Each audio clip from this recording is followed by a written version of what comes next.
दहिवळ येथील माधवराव हरिभाऊ पवार विद्यालयात सन 2005-06 मध्ये 10वी उत्तीर्ण झालेल्या माजी विद्यार्थ्यांचा तब्बल 20 वर्षांनंतर स्नेह मेळावा दहिवळ येथील जिल्हा परिषद प्राथमिक शाळेतील परिसरात मोठ्या उत्साहात संपन्न झाला। स्नेह मेळावा कार्यक्रमाचे सूत्रसंचालन सोनाली बागुल व दीपाली खैरनार यांनी केले, तर कार्यक्रमाचे प्रास्ताविक युवराज जाधव व राकेश राजकोर यांनी केले। या स्नेह मेळावा कार्यक्रमाच्या अध्यक्षस्थानी सेवानिवृत्त मुख्याध्यापक श्री के.पी. पवार सर हे होते, तर प्रमुख पाहुणे म्हणून MHP विद्यालयाचे मुख्याध्यापक श्री सुरेश पाटील सर तसेच सेवानिवृत्त शिक्षक श्री SM माळी सर व जाधव सर तसेच जिल्हा परिषद प्राथमिक शाळेचे मुख्याध्यापक श्री आनंदा पवार सर, गिगावचे श्री यतीन शेलार सर व सेवानिवृत्त शिक्षिका श्रीमती निर्मला ठाकरे मॅडम उपस्थित होत्या।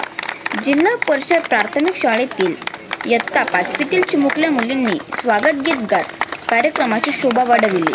त्यानंतर कार्यक्रमाचे अध्यक्ष व प्रमुख मान्यवरांच्या हस्ते सरस्वती पूजन तसेच दीप प्रज्वलन करण्यात आले। या स्नेह मेळावा कार्यक्रमाचे आयोजन प्रसाद मते, अनिल पवार, युवराज जाधव, समाधान केदारी, राकेश राजकोर तसेच गायत्री बाबा, मंजुषा भांडारकर यांनी केले, तर इतर सदस्यांचे मोलाचे सहकार्य लाभले। बघूया या सर्व कार्यक्रमाचे अविस्मरणीय क्षण।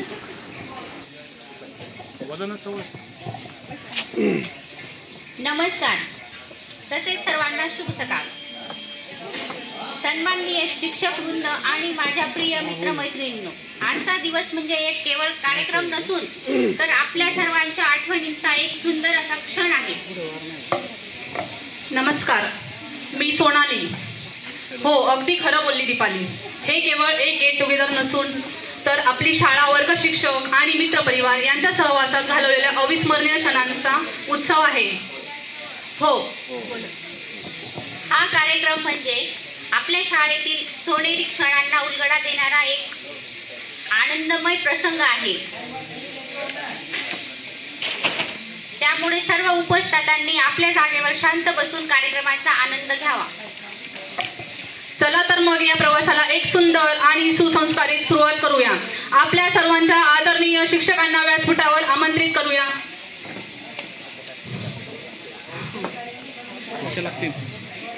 शिकवणारा हात, मार्गदर्शन करणारी नजर आणि आयुष्यभर साथ देणारे विचार हे सर्व आपल्याला गुरूंमधून मिळतात। आज आपण खास मान्यवर शिक्षकांचा सन्मान करणार आहोत।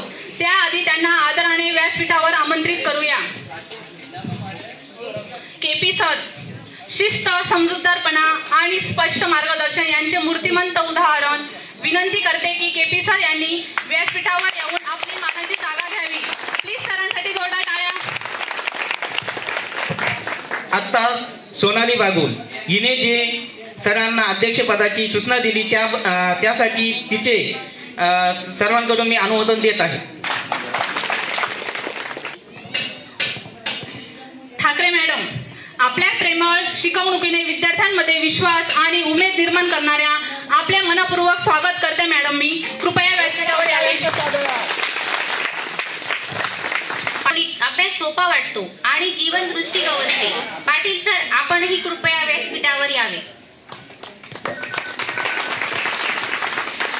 जाधव सर, नेहमी हसतमुख आणि विद्यार्थ्यांच्या मनात घर निर्माण करणारे जाधव सर म्हणजे प्रत्यक्ष शाळेचा जीव जाधव सर।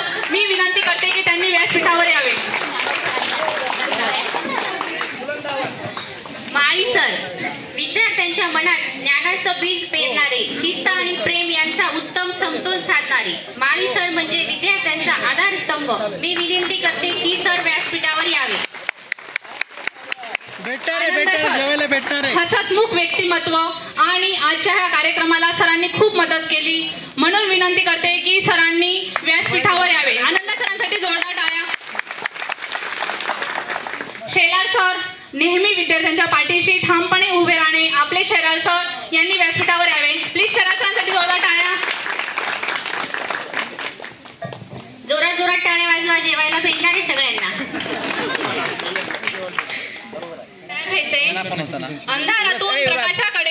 अंधारातून प्रकाशाकडे अज्ञानातून ज्ञानाकडे जाण्याचा मार्ग म्हणजे दीप. आजच्या या पवित्र कार्यक्रमाची सुरुवात आपण दीप प्रज्वलनाने करत आहोत. त्याचप्रमाणे सती मातेचा महात्मा फुले सावित्रीबाई फुले यांच्या प्रतिमेला हार अर्पण करून कार्यक्रमाचे उद्घाटन होईल. विनंती, कृपया दीप प्रज्वलन व प्रतिमेला हार अर्पणासाठी पुढे यावे.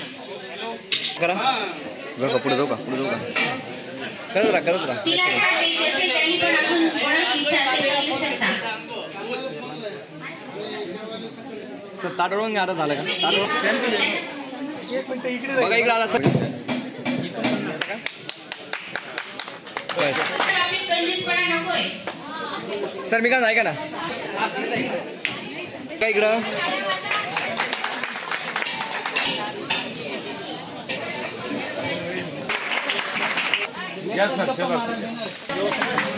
से गुंजित ध्वनि मंगलम, मन की वीणा से गुंजित ध्वनि मंगलम. स्वागतम स्वागतम स्वागतम स्वागतम स्वागतम स्वागतम स्वागतम स्वागतम. कैसा पावन सुहावन समय आज है, कैसा पावन सुहावन समय आज है. आप आए अतिथियों में सरताज है, आप आए अतिथियों में सरताज है, आप आए अतिथियों में सरताज है. स्वागतम स्वागतम स्वागतम स्वागतम स्वागतम स्वागतम स्वागतम स्वागतम. मन की वीणा से गुंजित ध्वनि मंगलम, मन की वीणा से गुंजित ध्वनि मंगलम. स्वागतम स्वागतम स्वागतम स्वागतम स्वागतम स्वागतम स्वागतम स्वागतम. प्रथम केपी सर यांचा सत्कार होईल.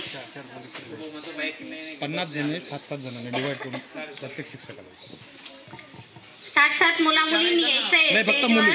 7 मुलींनी या, नंतर 7 मुलं येतील पुढच्या शिक्षकांच्या सत्कारासाठी. जसे बसले तसेच या नंबर वाईज. चला बघा इकडे समोर सर्वांनी. ताई तुम्ही पुढे या. मी काय तसंच थांबायचं 1 मिनिट. बघा इकडे समोर, इकडे बघा इकडे समोर. सर इकडं इकडे समोर, इकडं इकडं दादा इकडे बघायचंय समोर. बघा इकडे प्राध्यापक आनंद पवार सर यांनी ती भेट वचन स्वीकारावी. बघा इकडे समोर. सर इकडे. मी MHP विद्यालयाची विद्यार्थिनी दीपाली काळू खैरदार. हे माझं लग्न आधीचं नाव आहे. लग्नानंतरचं नाव दीपाली योगेश पवार. मला दैहोळ या गावातच दिलंय. मी मालेगावला राहते. माझे मिस्टर पोलीस खात्यामध्ये आहेत. मुलं मला एक मुलगा एक मुलगी. माझं नाव सोनाली पंढरीनाथ बागुल. मी MHP विद्यालयाची विद्यार्थिनी. माझं हे लग्न अगोदरचं नाव, लग्नानंतरचं नाव सोनाली दीपक महाजन. मला आजंगला दिलंय, राहायला मुंबईला आहोत. नवरा बिझनेस करतो. एक मुलगा 2 मुलं सॉरी.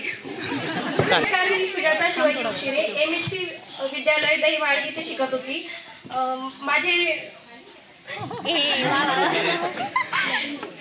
मी सध्या रावळगाव इथे तलाठी म्हणून कार्यरत आहे. तसेच माझे मिस्टर शिक्षक म्हणून कार्यरत आहे दाभाडी येथे. त्यांचे नाव लक्ष्मीकांत सुपारे. ओके. मला 2 मुलं आहेत. माझं नाव ज्योती प्रवीण सोनवणे. मला पाचोऱ्याला दिले आहे. सध्या मी कल्याणला राहते आणि मला एक मुलगा आणि एक मुलगी आहे. माझे नाव आयरे ललिता बाप्पू. तिकडचं नाव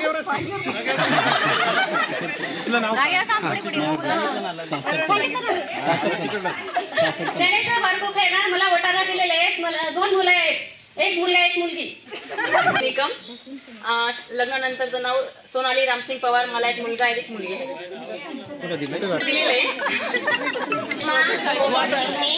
मला शेजवाडा दिलेला आहे. माझ्या ते शेजवाडा सुषमा रवींद्र शेळके. मला एक मुलगा एक मुलगी आणि शेती सायन्स. तरवडे सुनंदा सुरेश. माझे लग्नानंतरचे नाव सुनंदा अरुण पठाडे. मी मालेगावला राहते. मला एक मुलगा एक मुलगी आहे. माझे मिस्टर डॉक्टर आहेत. माझे नाव उज्ज्वला संजय सूर्यवंशी. मला कुंजरला दिलेलं आहे. माझं लग्नानंतरचं नाव आहे हर्षदा ज्ञानेश्वर पाटील. मला 2 मुलं आहेत.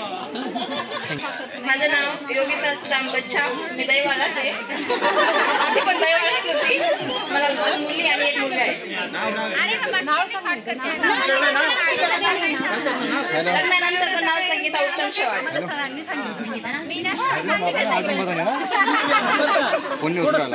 माझे नाव सगुणा बळीराम पवार. माहेरचं नाव सासरचं नाव सगुणा प्रताप सोनवणे. माझे मिस्टर सिव्हिल इंजिनियर आहेत. मला 1 मुलगा 1 मुलगी आहे. लग्न आधीचं नाव सविता गोकुळ गांगुर्डे. लग्नानंतरचं नाव सविता रितेश आईरे. मला मेहुण्याला दिलेलं आहे. मला 1 मुलगी आहे. नाव सुवर्णा दयाराम पवार. एकच होतं तिकडे अश्विनी मोहन सूर्यवंशी. मला 1 मुलगा 1 मुलगी आहे आणि माझा शेती व्यवसाय आहे. नाव कविता गोकुळ गांगुर्डे. मला दैवट दिलेलं आहे. आताचं नाव कविता नियुक्ती सोनवणे. मला 1 मुलगा 1 मुलगी आहे. मी शेती व्यवसाय करते. किंबावला दिलेलं आहे. मला 1 मुलगा आहे. शेतीचा व्यवसाय आहे. तिकडचं नाव कविता आणि आई आहे. अर्चना निंबास साळुंके आहे इथलं.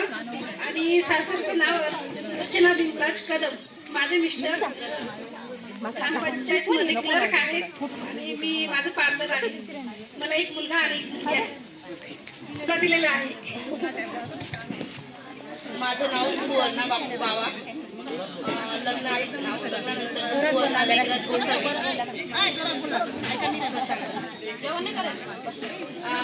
मला नाशिकला दिलेलं आहे. मला 1 मुलगा 2 मुलं आहेत. माझं नाव सोनाली शंकर देशपांडे. माझं लग्नानंतरचं नाव सोनाली शंकर गिरे.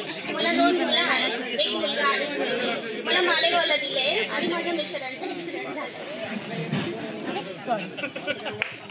नाव सकुबाई सुरशी साळुंके रोजाची. आता लग्नानंतरचं नाव सकुबाई सुरशी केदा मांडोडे. मी पिंपळदरला दिलेले आहे. मला 1 मुलगी आणि 1 मुलगा आहे. प्रमिला बाबाजी निकम रोजाची आहे मी. मला पांढरुणला दिलं आहे. लग्नानंतरचं नाव प्रमिला गोटू पवार. शेतीचा व्यवसाय आहे आमचा. राजेंद्र जाधव. माहेरचं सासरचं नाव आहे. मला 1 मुलगा आहे. मला उंबरद्याला दिले. माझं नाव रुपाली बैराम शलार. देशमुखवाडीला दिलं आहे. माझं तिकडचं नाव रुपाली विजय खैरनार देशमुखवाडी. 1 मुलगा 1 मुलगी. शेती व्यवसाय. नमस्कार. माझं नाव अर्चना संजय जाधव. हे लग्नाच्या अगोदरचं नाव आहे. लग्नाच्या नंतरचं नाव अर्चना प्रवीण देशमुख. मी राहायला संभाजीनगरमध्ये. मला 1 मुलगा 1 मुलगी. माझं नाव सुरेखा. सासरचं नाव आहे सुरेखा गौरव जाधव. तिकडचं नाव आहे. मला कोकणला दिले. माझे मिस्टर फौजी आहेत. 1 मुलगा आहे. गायत्री काशीनाथ बाबा. इथलं नाव गायत्री अण्णासाहेब महानुभाव. मुखेडचं नाव. तिकडचं 1 मुलगा 1 मुलगी आहे. माझं नाव माया दिलीप महाले. सासरेचं नाव आहे प्रतिभा अप्पाजी हिरे. वाक्याला राहते. 1 मुलगा आणि 1 मुलगी आहे. माझं नाव मीराबाई शंकर पवार. दैवाळाचं नाव आहे. मला वटारला दिलेलं आहे. मीराबाई भाऊदास आयरे. मला 1 मुलगा 1 मुलगी आहे. व्यवसाय शेती आहे. माझं नाव कल्पना पवार. मला उजवाडला दिले. कल्पना आई. मला 2 मुले. शेती व्यवसाय. मी सुनंदा दशरथ आईरे. मला मालेगावला दिलंय. मला 1 मुलगी आणि 2 मुलं आहेत. आणि आमच्या या एवढ्या मैत्रिणींमध्ये सगळ्यांचे मिस्टर वगैरे सगळे व्यवस्थित आहे. पण आमची एक सोनाली म्हणून मैत्रीण आहे. तिचे आज मिस्टर नाहीये. त्याचं आम्हाला खूप खंत वाटते. खूप वाईट वाटतं. असं नको व्हायला होतं. पण ती रडते ना, आम्हाला चांगलं नाही वाटत. तिला एकच सांगायचंय माझं, तू आता तुझं आयुष्य मुलांमध्ये हे कर आणि रडत नको जाऊ पुन्हा पुन्हा. बस बाकी काही नाही. माझं तेवढंच बोलणं आहे. आणि तिला सगळ्यांनी तेच सांगायचंय, तू पुढच्या मार्गाला लाग, रडू नको असं. बस एवढं बोलते मी. माझे 2 शब्द संपवते. काय काम करतात सांगितलं नाही. माझं नाव मंजुषा अनिल भांडारकर. सासरचं नाव ललिता जितेंद्र चव्हाण. मला लोणखेडी दिलंय. नेरकुसुंब्याजवळ आहे. आमचा शेती व्यवसाय आहे. जय जवान जय किसान. गंगाराम लाटे इथलं नाव आहे.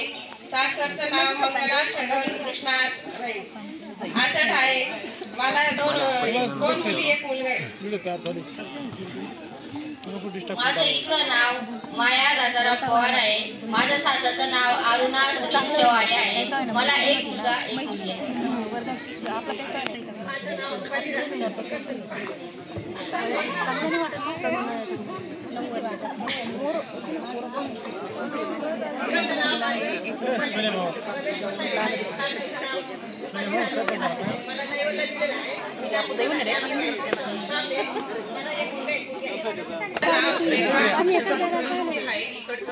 तिकडचं नाव दामिनी सोपान पठाडे आहे. मला एक मुलगा एक मुलगी आहे. प्रदीप साळुंखे. मी आणि माझी वाईफ दोघं जण महाराष्ट्र पोलीसमध्ये आहोत. आता सध्या पोस्टिंग माझी ठाण्याला आहे. मला एक मुलगी आहे आणि मी माझी शाळा जिल्हा परिषद दैवाळ आणि MSP विद्यालय या दोघं शाळेचा विद्यार्थी आहे. धन्यवाद. माझे नाव संदीप नामदेव जगताप. मी शेती करतो. मला 2 मुलं आहेत. माझं नाव भाऊसाहेब दादाजी आहिरे. मला 2 मुली एक मुलगा. पत्नीचं नाव सविता भाऊसाहेब आहिरे.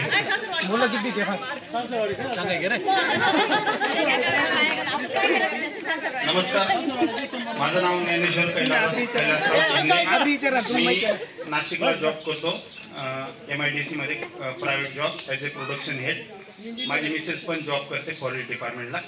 मला एक 6 वर्षाची मुलगी आहे. भूषण दादाजी जाधव. मी देवळाली कॅम्प येथे लाईनमन म्हणून कार्यरत आहे. जितेंद्र विश्वनाथ भावा. मी शेती काम करतो, ट्रॅक्टर चालवतो.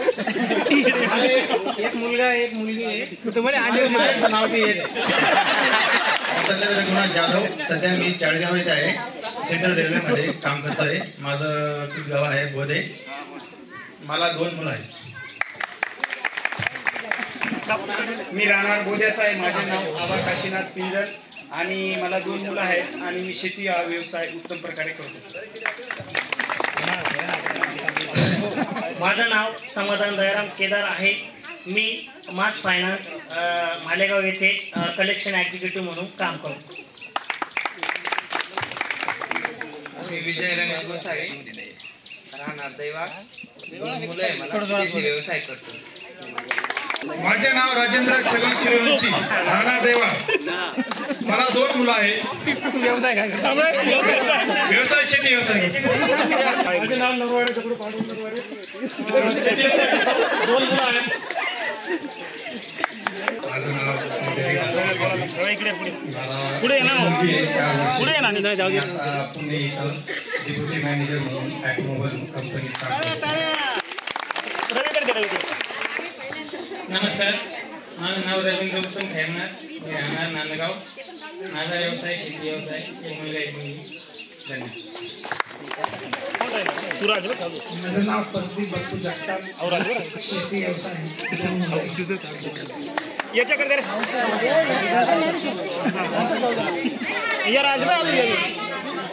ज्ञानेश्वर वसंत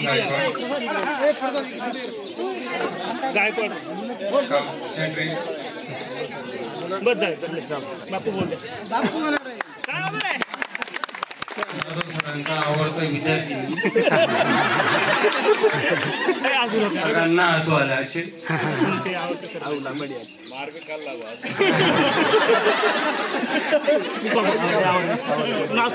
माझं नाव राकेश मिनारे उर्फ बापू. मी सदर खारीला राहतो. माझं गाव खारी आहे. सदर माझं जमीन आहे. मी डाळिंब व्यापाराचा धंदा करतो. त्या परत मी उत्तम प्रकारे डाळिंब क्वालिटीचं माझ्याकडे बियाणे भेटतं. त्या परत मी माझ्या खारीपाटाला सगळ्या गावाला माहिती आहे मार्केट आहे. मी स्वतः धंदा तिथे कांद्याचा धंदा पण करतो. माझा स्वतःचा निर्वाह यशानच होतो. बस. प्रमोद प्रकाश. राहणार दैवाळ. मी व्यावसायिक आणि परत शेती काम पण करतो. शेती व्यवसाय पण आहे माझा. 2 मुलं आणि एक मुलगी मला. नमस्कार, माझे नाव प्रसाद सुरेश मध्ये. मी सद्यस्थितीला राशन दुकान चालवतो आणि माझ्या मिसेसचे नाव नितल प्रसाद मध्ये. तू काय करतो?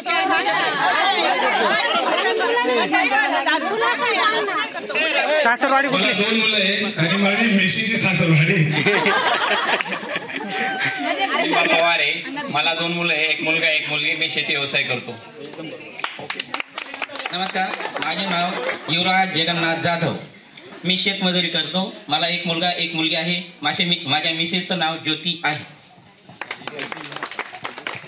माझं नाव दिगंबर त्र्यंबक इंगळे आहे आणि मी रिक्षा चालवतो. मला 2 मुलं आहेत.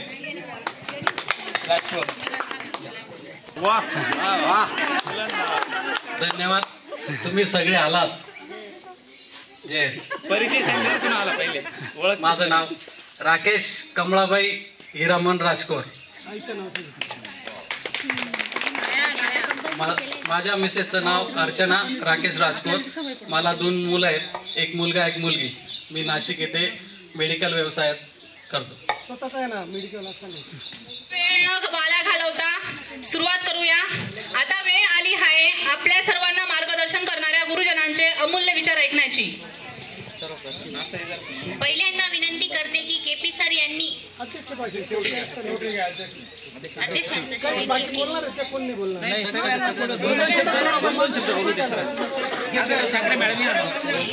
MHP विद्यालयाच्या 2005 आणि 6ला 10वीला असणाऱ्या सर्व विद्यार्थ्यांनी जो या ठिकाणी गेट टुगेदरचा कार्यक्रम आयोजित केला त्याबद्दल मी सर्व आयोजक विद्यार्थ्यांना प्रथमतः धन्यवाद व्यक्त करतो.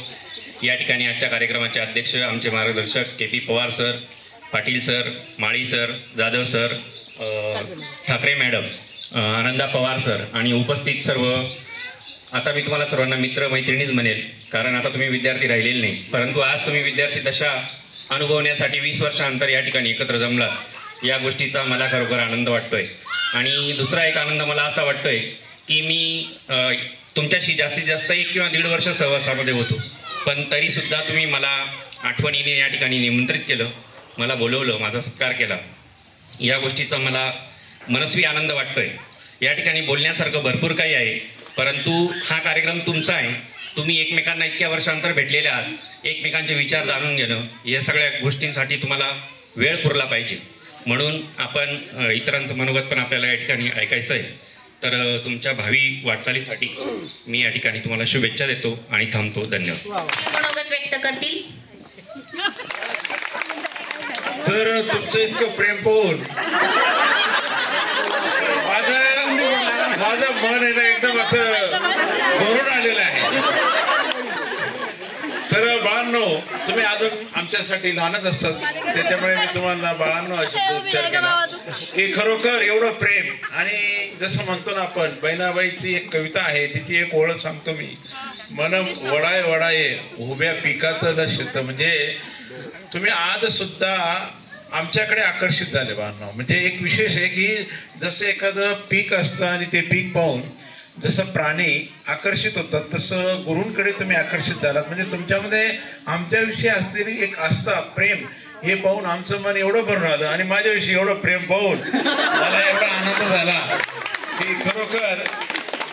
तर बाळांनो, तुमची जी प्रगती पाहिली आम्ही सर्व विद्यार्थ्यांची, कोणी PSI, कोणी इंजिनियर, तर आम्हाला सुद्धा एक आनंद झाला की गुरूंना शेवटी याचाच आनंद मिळत असतो की विद्यार्थी सक्सेस झाला, यशस्वी झाले. आणि तुमचं वाटचाल पाहिल्यानंतर आमच्या सर्व गुरूंच्या मनामध्ये एकच गोष्ट आली की आम्ही दिलेलं जे काही असेल त्याचं यश तुम्हाला मिळालेलं आहे आणि असंच भविष्यात सुद्धा मिळत राहू. तुमचे मुलं सुद्धा असेच प्रगतीपथावर राहू आणि एवढंच नाही तर तुम्ही नेहमी यशस्वी व्हावं, एवढंच मी आज तुम्हाला सर्वांना शुभेच्छा देतो. कारण वेळ थोडीशी कमी आहे बाळांनो, बोलायला तर 1 तास बी लागून जाईल आपल्याला, पण 1 तास न घेता मी थोडक्यात बोलतो. आणि आमचे जे काही गुरुवारी आहेत ते तुम्हाला त्या ठिकाणी 2 शब्द शुभेच्छेचा. आपल्या आजच्या कार्यक्रमाचे अध्यक्ष आदरणीय KP पवार सर, आपल्या आजच्या हायस्कूलचे मुख्याध्यापक पाटील सर, हायस्कूलचे स्टाफ कर्मचारी आणि या ठिकाणी ज्यांनी आजचा हा कार्यक्रम सोहळा आयोजित केलेला आहे, प्रथमतः मी त्यांना धन्यवाद देतो की त्यांनी आजचा हा कार्यक्रम आपण या ठिकाणी आयोजित करून आपल्या ज्या काही जुन्या आठवणी आहेत, उजाळा आहेत, त्यांना आपण वाटपुकळी करून दिलेली आहे. माझं आठवते जुनी शाळा लावी ते दळा तसा माऊली बाळा, हा जो प्रख्यात्रेंची जी कविता आहे त्या कवितेच्या माध्यमातून आपण आज खरोखर ते शब्द सार्थकी लावलेले आहेत असं मी म्हणेन. आणि आपल्या सर्वांना भावी आयुष्यासाठी मी शुभेच्छा देतो आणि थांबतो. जय. आपल्या कार्यक्रमाचे अध्यक्ष, त्याचप्रमाणे माझे मार्गदर्शक आदरणीय पवार सर, त्याच्यानंतर आता MSP विद्यालयाचे मुख्य, आपली जी इच्छा आहे ती मी पूर्ण करतो, तो काही विषय नाही आहे. विद्यार्थ्यांची मागणी आणि शिक्षकांनी न देणं हे म्हणजे मला वाटतं हे कुठेच होऊ शकत नाही, है ना. यहाँ बैठे सभी मेरे छात्र छात्राएं, अपने कार्यक्रम के प्रधान अध्यक्ष आदरणीय पवार सर, MSP विद्यालय के मुख्याध्यापक सम्माननीय पाटिल सर, और यहाँ बैठे ठाकरे मैडम जी, पवार सर, मेरे साथी जादव सर और सेलार सर, और यहाँ बैठे सभी मेरे स्टूडेंट छात्र छात्राएं, मैं बहुत दिनों से जब मुझे प्रसाद का फोन आया मोबाइल से, भ्रमण ध्वनि से, तो 20 जुलाई को मुझको उसने कॉल किया कि सर आपको आना है, हम आपकी राह देखेंगे, हम सभी का गेट टुगेदर का कार्यक्रम यहाँ आयोजित किया हुआ है. तो कल भी उसने मुझे रिमाइंड किया, सर आपको याद है? तो मैंने बोला मैं आपको शब्द दिया जरूर आऊँगा. तो मैं जब यहाँ हाजिर हुआ मैं 1 घंटा लेट हो गया. 1 घंटा क्यों लेट हो गया? क्योंकि मोबाइल की वजह से मैं 1 घंटा लेट हो गया. और आप यहाँ क्यों आए? मोबाइल की वजह से आए. देखिए फर्क मैं आपको बताता हूँ कैसा फर्क होता है मोबाइल का, है ना. तो ये जो जीवन है ये हमारा जीवन बहुत कठिनाइयों से भरा हुआ है. इसे आसान करने के लिए हमें जो संगत होती है वो अच्छी संगत चाहिए, और यह अच्छी संगत जब होगी तब हमारा जीवन आसान होगा. नहीं तो आप मोबाइल में उलझते जाओगे और आपको वक्त नहीं मिलेगा. उससे थोड़ा दूर रहो, अच्छा इस्तेमाल उसका करो, ये मैं आपको बताना चाहता हूँ. देखिए आदमी पहले समझदार था, जानवर समझदार नहीं थे. उदाहरण देता हूँ आपको मैं. जब नए नए गाड़ी या जो वाहन आए थे, हॉर्न बजाया जाता था, प्राणी अपनी जगह से हिलते नहीं थे. और जब आदमी रास्ते पर चलते थे हॉर्न बजाया जाता था या गाड़ी की आवाज भी आती थी तो आदमी झट से सड़क से उतर जाते थे. आज उल्टा हो गया, पूरा उल्टा हो गया. देखिए जानवरों को समझ में आ गया हॉर्न बजता है तो गाड़ी आ रही है. आदमी को समझता है हॉर्न बजता है, आदमी को समझता है, लेकिन वो सड़क से नीचे नहीं उतरते. तो समझदार कौन हुआ? हाँ. और देखिए आपको एक उदाहरण, कोल्हापुर का उदाहरण देता हूं मैं आपको. एक महादेवी हत्तीन है ना, मालूम है ना आपको? हाँ, उसका नाम माधुरी रखा हुआ है. तो महादेवी हत्तीन उसका नाम है, तो माधुरी उसका नाम रखा हुआ है.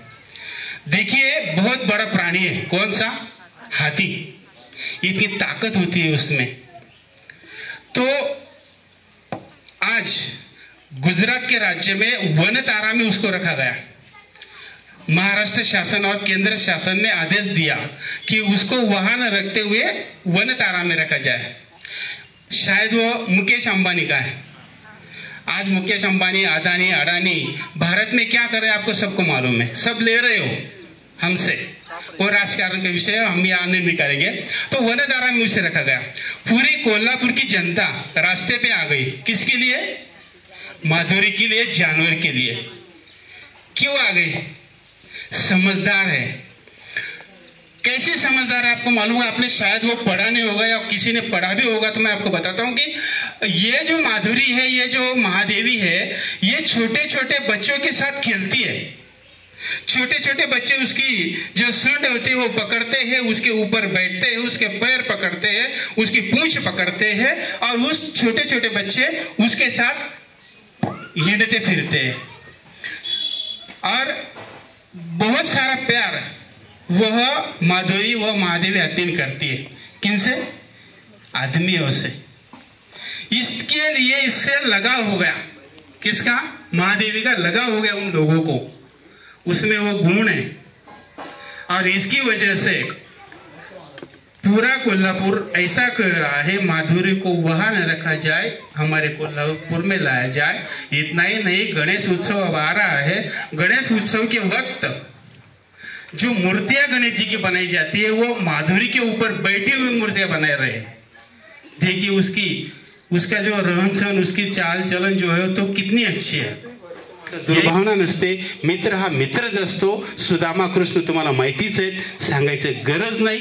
म्हणून मित्र जर संकटात धावणारा जर नातेवाईकांपेक्षा मित्र असतो, मैत्रिणी असतात, आणि म्हणून तुम्ही एकमेकांना मदत करा, एकमेकांना सहकार्य करा। यहाँ पर मुझे बुलाया गया, इसके लिए मैं सबका आभारी हूँ। मुझे सुना, इसके लिए मैं आभारी हूँ। आज जिन्होंने ये सब कार्यक्रम आयोजित किया उसका भी मैं मेरे खुले दिल से धन्यवाद चाहता हूँ। और आप अगर आगे ऐसा कार्यक्रम करोगे तो साथ में आओ, बच्चे भी लेकर आओ, अपने यानी हमारे दामाद है ना, अपने पति को, शोहर को साथ में लेकर आओ, बच्चों भी लेकर आओ। तुमको भी मैं कहता हूँ अपने बीवियों को साथ लाओ और बच्चों को भी साथ लाओ, तब देखो कार्यक्रम कैसा होता है। समझिए, अकेला नहीं आना, जब भी आना अपने साथ में फैमिली को लेके आना। फैमिली के साथ घूमना आनी, टेंशन लेने का नहीं, टेंशन लेने का नहीं। जीना है, खुल के जियो, मस्त जियो, आराम से जियो और आनंद में रहो। इतना कह के मेरे 2 शब्द मैं खत्म करता हूँ।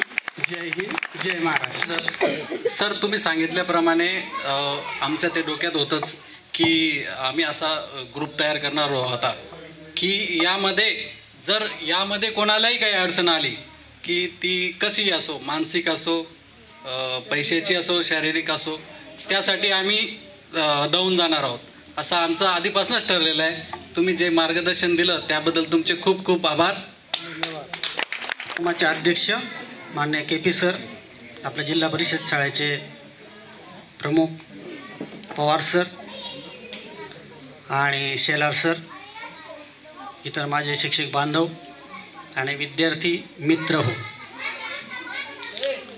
आपण या ठिकाणी जमलोत याचा जर थोडासा विचार केला तर हे आपण भूतकाळ जो आहे त्याची चाचपणी घेतो एक प्रकारे। आपल्या भूतकाळामध्ये जर काही चांगल्या गोष्टी घडल्या असतील तर त्यांची आठवण काढून आपल्या वर्तमान काळात आपल्यावर येणाऱ्या काही संकटांवरती आपल्याला काही फुंकर मारता येईल का यासाठी आपण एकत्र येतो। आपल्याला तो एक आनंद मिळतो। आणि गौतम बुद्धाने सांगितलेलं आहे, जात, धर्म, वर्ण, लिंगभेद यापेक्षा श्रेष्ठ हे मैत्रीचं नातं आहे। प्रत्येकाला एक जिवलग मित्र असावाच। माझा एक मित्र होता लहानपणीचा, तो फारसा कोणामध्ये मिक्स व्हायचा नाही, पण माझ्याशी त्याची मैत्री होती। पण तरी सुद्धा थोडंसं काही झालं तर तो 8-8 दिवस बोलायचा नाही, म्हणजे त्याला असा जवळचा मित्र नव्हता। पण लग्नानंतर त्याने आत्महत्या केली, फार वाईट वाटलं ते। तर त्यामुळे एक जिवलग मित्र की ज्याला आपण आपल्या मनातली गोष्ट सांगू शकू, आपली जी खंत आहे ती मोकळी करू शकू, तर अशा वेळेस जर चांगला मित्र असेल तर आपण आपल्या जीवनाचा अंतसुद्धा करू शकत नाही। एक आपले अनंत राऊत म्हणून कवी होऊन गेलेले आहेत, त्यांनी सुंदर कविता दिलेली आहे मित्रांच्या बाबतीत। आपण सर्व तुम्ही मित्र आहात, तर त्याची पहिली ओळ आणि खूप गाजलेलं पण आहे, त्यांची जी कविता आहे ती खूप गाजलेली आहे। मित्र उभा डोंगरासारखा, मित्र वनव्यामध्ये गारव्यासारखा, म्हणजे तो वनव्यामध्ये गारव्यासारखा। आणि त्याने सुद्धा त्याचा एक मित्र आत्महत्या करून मेल्यानंतर त्याला ही कविता सुचलेली आहे। सुप्रसिद्ध असा कवी येतो। आणि त्यामुळे मित्रांचं पाठबळ असणं खूप महत्त्वाचं आहे। आपण काय करतो, एकत्र जमतो म्हणजे आपण जे गेट टुगेदर घेतो त्यासाठी आपण काय करतो, पास्टमध्ये जाण्याचा प्रयत्न करतो. आपला जो भूतकाळ आहे तो आठवण्याचा प्रयत्न करतो, भूतकाळामध्ये रममाण होण्याचा प्रयत्न करतो. भूतकाळ किंवा मागच्या गोष्टी आठवणं ही सुद्धा एक देणगी आहे मानवाला, पण त्यापेक्षा विसरणे ही सुद्धा एक सुंदर देणगीच दिलेली आहे. कारण जर कधी काहीच विसरलं नाही तर तो सुद्धा एक आजार होतो. लंडनला एक मुलगी आहे, इंग्लंडमध्ये राहते, तर त्या मुलीला ती विसरत नाही, तिला सर्व आठवतं. आता जसं आपल्याला आपण काल सकाळी काय खाल्लं ते आपल्याला आठवत नाही, पण तिला तुम्ही विचारलं ते डिटेल सांगते, पण मात्र तिला झोप नाही येत, तिला प्रत्येक दिवस जसा तसा आठवतो. म्हणजे विसरणे हा सुद्धा एक चांगला गुणधर्म आहे, पण मात्र ज्या चांगल्या गोष्टी आहेत त्या आपण विसरायला नको आहेत. जे चांगलं आहे ते आपण स्मरणात ठेवून आणि त्या गोष्टींचं आपण जर कधी स्मरण केलं तर आपल्याला त्याच्याने आनंदसुद्धा होतो. म्हणून मग तुम्ही जे एकत्र आलात आणि हा कार्यक्रम जो ठेवला याच्याने आपल्याला एक आनंद मिळतो. म्हणजे आपण श्रीमंत किती आहोत, आपल्याला त्यामुळे किती आनंद मिळणार आहे हे काही महत्त्व राहत नाही याला. आपल्याला मित्र किती आहेत, मित्रांपासून आपल्याला आनंद किती मिळतो ही खूप महत्त्वाचं आहे. अगदी पैसेवाला तर सर्व, आता तुम्ही बघितलं असेल आपला जगातला सर्वात मोठा भिकारी जो आहे तो आपल्या मुंबईमध्ये भरत जैन नावाचा. त्याची 7 कोटीची इस्टेट आहे, त्याची 7 कोटीची. अजूनही तो भिकच मागतोय. त्याचे मुलं त्याचे जे नातू आहेत ते कॉन्व्हेंटला आहेत, इंग्लिश मिडियमला आहेत. त्याचे नातू जे आहेत त्याचे मुलं सांगतात, अरे तू हे भीक मागायचं सोडतो म्हणे. नाही म्हणे, मला याच्यामध्ये आनंद मिळतो, मी भीक मागतो म्हणे. म्हणजे भीक मागणं आणि भीक मागून पैसा मिळणं हा सुद्धा एक व्यवसाय आहे, पण मग त्याच्यातून तो आनंद त्याला किती मिळतो स्वतः. तर त्यामुळे आपल्याला आनंद कशामधून मिळतो हे महत्त्वाचं. आता मी जास्त काही उपदेश करत नाही बरं का. माळी सरांनी सांगितलं ना, काही अशा काही गोष्टी सांगितल्या आणि शिक्षकाला असे बंधन आहेत. मी मागे एक वेळ सांगितलेले की हे जे उपदेश करणारे असतात ना त्यांना खूप सांभाळून वागावं लागतं उपदेश करणाऱ्यांना. कारण तू तर एवढा बोलतो पोपटासारखा, तू काय करतो रे भाऊ. आता याचं उदाहरण माझ्या घरचं सांगतो तुम्हाला. एका ठिकाणी सांगितलं पण नव्हतं मी मुख्याध्यापक झालो. मुख्याध्यापक झालो काय नाही, 1-2-3 महिन्यामध्ये घरात असं कंपाऊंड आहे आणि बरमुरा पॅनन बनेनवर होतो. कंपाऊंडमध्ये गेलो मी. कंपाऊंडमध्ये गेलो आणि माझ्या बाईने मला पाहिलं. हो माय, तुम्ही तर मुख्याध्यापक, तुम्ही बाहेर जाय ना, तुम्ही ॲज अ पॅन्डर बाहेर फिरून राहिले म्हणे, तुम्ही मुख्याध्यापक आहेत म्हणे. आणि माझ्या घरासमोर एक मारवाडी राहतो. तो मारवाडी भांडे पॅन्डर गल्लीमध्ये फिरतो. त्याला कारण तो कोणाला उपदेश नाही देत ना, कसं वागावं काय राहावं, त्याला कोणीच बोलणार नाही. पण आम्हाला खूप बंधन असतात. आम्ही कायम सांगतो ना, असंच वागा तसंच वागा. तर त्यामुळे ह्या गोष्टींची खूप बंधनं आमच्यावर असतात. आम्हाला जर कधी एखादा आला दादागिरी करायला लागला ना, भांडण नाही करता येत. नाही चला आपण मुख्याध्यापक आहेत, जाऊ दे. त्यांनी शिवे बी दिल्यानंतर ऐकून घ्यावं लागतं. नाही तर असं भरपूर वळवळ करून आता अंग आमचं बी नाही. खरंच ना, काही वेळेस असा एखादा व्यक्ती येतो आणि काही दादागिरी करतो, त्याला काही अक्कल बी राहत नाही. असा शेंबड्या असतो तो, आणि तो काहीच्या काही बोलायला लागून जातो. वाटतं याला फाडकन वाजून द्यावा, पण नाही आपण शिक्षक आहोत हे का नाही. आणि त्यामुळे आमचे सरांना पण होती. भारत आंबेंची एक कविता होती. जन पळभर म्हणतील हाय हाय, मी जाता त्यांचे काय जाय. रामकृष्ण आले गेले, त्याहून का जग ओसची पडले. कोणा वाचून कोणाचं राहून जात नाही. मी आहे आज, मी गेलो. सर होते मुख्याध्यापक म्हणून, सर गेले. मी आहे, नंतर कोणतरी येईल, आहे का नाही. आणि तुम्ही एक चांगल्या प्रकारे गुरूंना सन्मान दिला. कारण कबीराने एक कवितेच्या दोह्यांमध्ये म्हटलेलं आहे, गुरु गोविंद दोनो खडे, किसको लागू पाय, बलिहारी गुरु गोविंद दियो बताय. म्हणजे गुरु आणि गोविंद म्हणजे गुरु आणि देव जर दोन्ही उभे असतील तर कोणाला आपण नमस्कार करायचा, हा प्रश्न कबीराला सुद्धा पडला, संत कबीराला. गुरु गोविंद दोनो खडे, किसको लागू पाय, बलिहारी गुरु गोविंद दियो बताय. म्हणजे गुरु हा गोविंदाला बतावतो, म्हणजे थोडक्यात देवाला दाखवणारा गुरुच असतो. म्हणून गुरुला पहिलं नमन असं मानलं जातं. त्या लायकीचे आम्ही आहोत कारण ते आम्हाला माहीत नाही आहे. पण मात्र कसं राहावं लागतं तेवढं आम्हाला मेंटेनन्स ठेवावं लागतं, त्याच्यामुळे खूप प्रेशर असतो, हे पण लक्षात घ्या. छान उत्तम सर्वांनी चांगल्या प्रकारे मॅनेज केला. कार्यक्रम हा आगळा वेगळा आहे, मराठी शाळेमध्ये ठेवला पहिलाच कार्यक्रम, खूप आनंद झाला आणि सर्वजणांनी हजेरी लावली. सर्वांचे मी मनापासून अभिनंदन करतो आणि जे आपले आयोजक आहेत त्यांचे खूप खूप आभार मानतो. या ठिकाणी थांबतो. धन्यवाद. त्या कार्यक्रमाच्या अध्यक्ष व माझे व्यवसाय बंधू आणि सगळे माझे विद्यार्थी आणि विद्यार्थिनी, आजचा जो तुम्ही गेट टुगेदरचा कार्यक्रम आयोजित केलेला आहे तो फार चांगला आहे. कारण आज आम्हाला सगळे विद्यार्थी विद्यार्थिनी सगळे लहानपणापासून मी त्यांना बघितलेलं होतं, ते आज मला बघायला मिळाले. सगळ्यांमध्ये खूप खूप बदल झाला. कारण मी 96 मध्ये जेव्हा त्यांना दाखल केलं तेव्हा फक्त 5 ते 6 वर्षाचे होते ते आणि 7वी पर्यंत माझ्याकडे होते. सगळ्यांना मी पण भरभरून प्रेम दिलं. सगळे माझेच आहेत असं समजून कान्याकोपऱ्यातल्या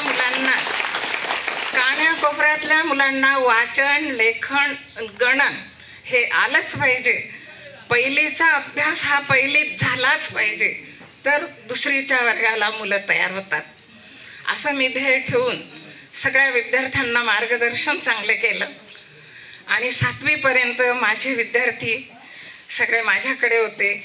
आणि 5वीला जेव्हा माझे विद्यार्थी गेले तेव्हा ना माझे वडील वारले. आमचे वडील 2000 मध्ये वारले.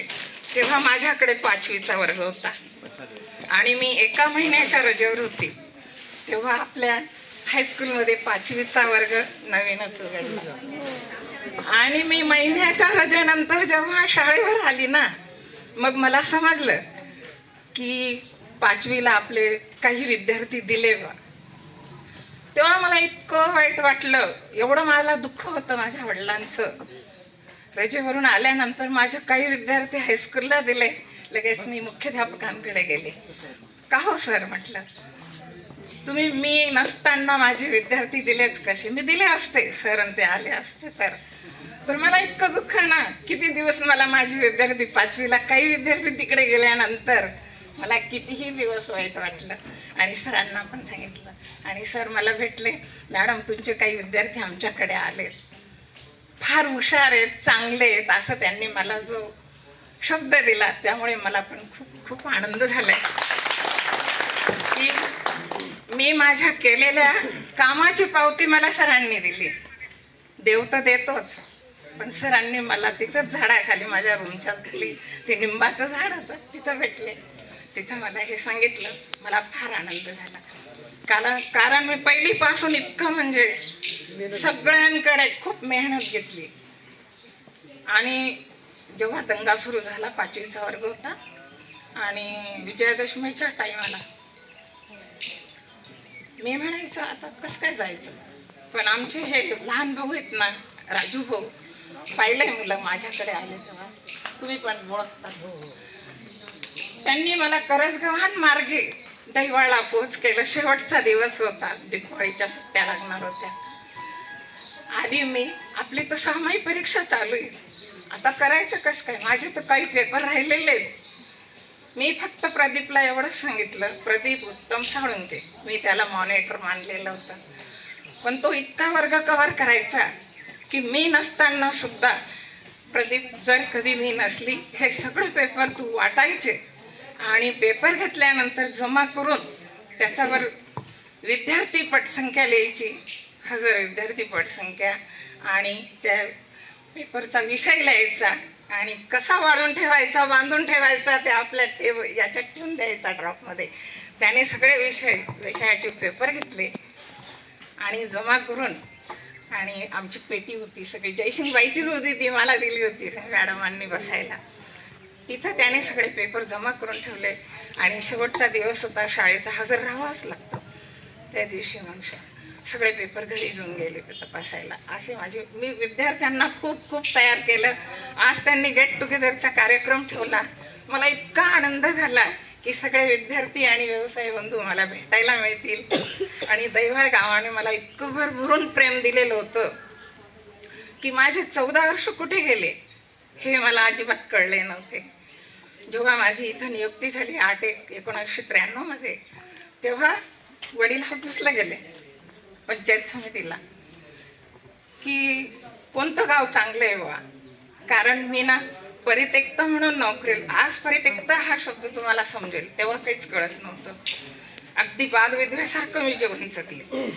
आणि वडिलांनी ना कोणतं गाव घ्यायचं, तिथं 3 गावं रिक्त होते, दहिवाळ, कळवाडी आणि झोडगे. वडील पण आमचे मुख्याध्यापकच होते, त्यांना सगळ्या गावांचं ज्ञान होतं. मग ते म्हणायचे दहिवाळ गाव रस्त्यावरचं आहे आणि एकदम चांगलं आहे, म्हणून कळवाडी पण नको. माझी मुलगी जर कधी फाट्यावर उतरली तर तिला पायी जावं लागेल फाट्यापासून, म्हणून कळवाडी पण नको मला. आणि झोडगं हे पण गाव वडिलांना काही वागणुकीच्या बाबतीत, म्हणजे स्पष्ट सांगते, वागणुकीच्या बाबतीत आवडत नव्हतं, म्हणून ते पण वडिलांनी नाकारलं आणि मला दहिवाळ गावच पाहिजे माझ्या मुलीसाठी असं म्हणून दहिवाळ गाव निवडलं. मला दहिवाळ गावाने इतकं भरभरून प्रेम दिलं. एकटी असताना सुद्धा मी सगळ्या मुलांच्या पालकांना आणि आयांना भाऊ आणि वहिनी हेच नातं ठेवलं. मला वडिलांनी असं सांगितलं होतं, कुठेही बदली असली तर बाई तू मामा आणि मामी आत्यांमावशी काहीच करायचं नाही, भाऊ आणि वहिनी हेच नातं ठेवायचं. त्याप्रमाणे मी दहिवाळ गावामध्ये कसाही मुलांचा पालक आला असेल तक्रार घेऊन त्याला मी भाऊ आणि वहिनी म्हणूनच समजून सांगितलं असेल आणि सगळ्यांनी मला एकदम आदरानेच ठाकरे मॅडम म्हणून मानच दिला असेल, वाईट कधीच कोणी काही बोललं नसेल. आणि मग माझी जेव्हा मी बदली होऊन केली, माझी बदली होत नव्हती, माझी बदली रद्द केली होती आपल्या चंदू बापूंदेंनी. मला माझ्या भाच्यांसाठी मालेगावला रूम करायची होती आणि त्यांना मालेगाव शिक्षणासाठी टाकायचं होतं. मग म्हटलं आता काय करायचं, शाळेवर आली 2 दिवस सुट्टीनंतर शाळेवर आली. आई सिरियस होते आमच्या, तर इथं आली तर कोणाची मीटिंग होती 2 दिवस आधी. शाळा 15 जूनला उघडणार होती, 13 जूनला आली. इथं बदलींची ऑर्डर भाऊ म्हणे आधी तपास करा का तुझी आहे की नाही. इथं आली तर फक्त मोरे मॅडमांची बदलीची ऑर्डर होती. मी कोणालाच कळू दिलं नाही की माझी बदली करायची असं. केंद्र प्रमुखांना फक्त एकच शब्द विचारला मीटिंग मध्ये, का हो सर आपल्या शाळेवर किती बदलींच्या ऑर्डर आहेत. ते काय सांगायचे, एकच बदलीची ऑर्डर आहे मोरे मॅडमांची. कोणाची म्हटलं, मोरे मॅडमांची. ते मनातच ठेवलं, घरी गेली. आई सिरियस असताना मग भावाला सांगितलं, म्हटलं भाऊ माझी तर काय ऑर्डर नाही, तू म्हणतोय आपण बदली करू आणि या दोघं भाच्यांना अक्काजवळ मालेगावला शिकायला टाकू असं. भावाने लगेच आई सिरियस असताना सोडून आला आईला, पंचायत समितीला गेला आणि त्याने एका रात्रीतनं माझी बदलीची ऑर्डर काढली.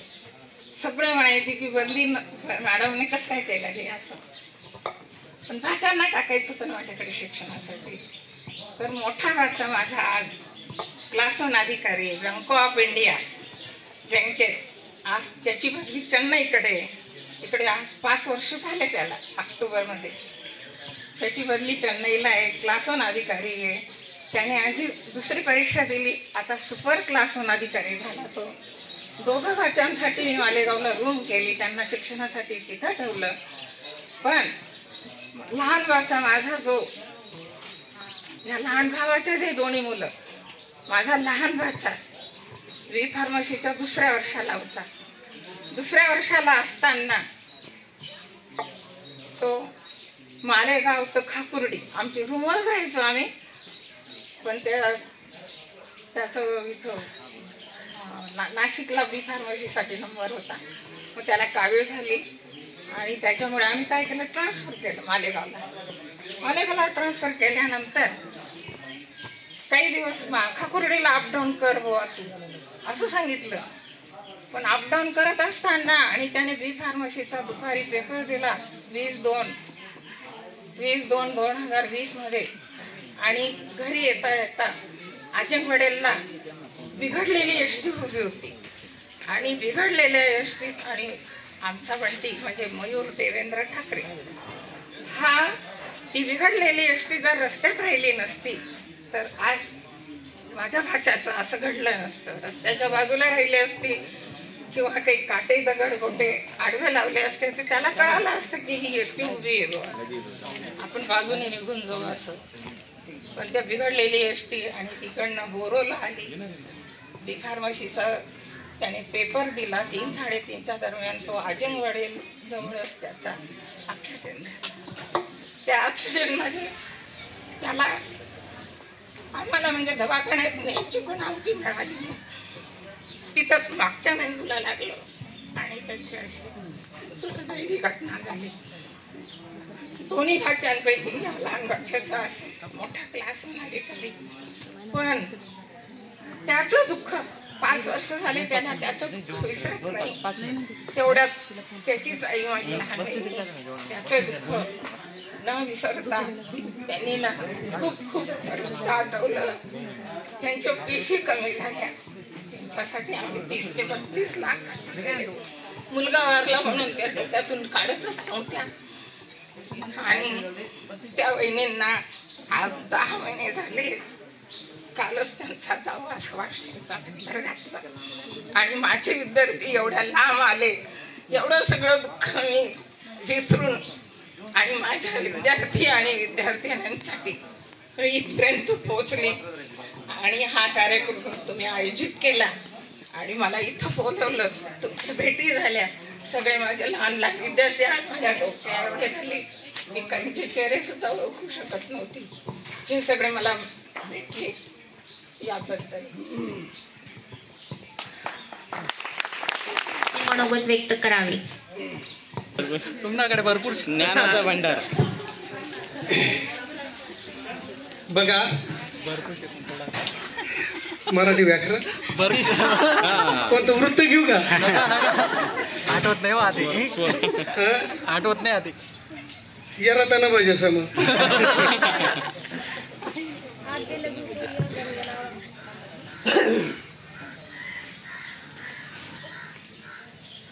2005-06ची ही बॅच आहे. तुम्ही मला बऱ्याच वेळेला ऐकून घेता आणि मला ऐकलेलं पण आहे, बरोबर की नाही? आणि या ठिकाणी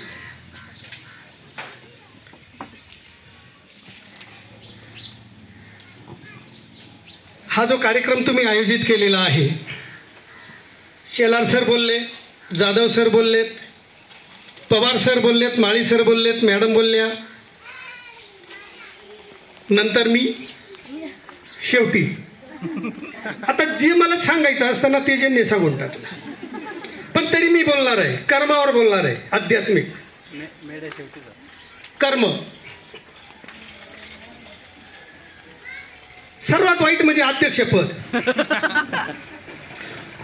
सर्व बोलून जातात, बोलायचं काय? मग मी विचार करत होतो, मला घाम फुटत होता. पाटील सरांनी मुद्दे नेमके सांगून टाकले, माळी सरांनी सांगितले, जाधव सरांनी सांगितले, शेलार सर, पवार सर, काय सांगायचं सगळं. बघा मित्रांनो, आपण जीवन जगत असताना आपलं कर्म खूप महत्वाचं आहे. मग कर्म म्हणजे काय?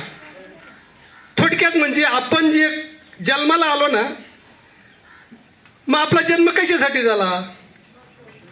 आपला जन्म कोणाकडे झाला? कोणत्या कुटुंबात झाला? कोणते आईबाप आहे?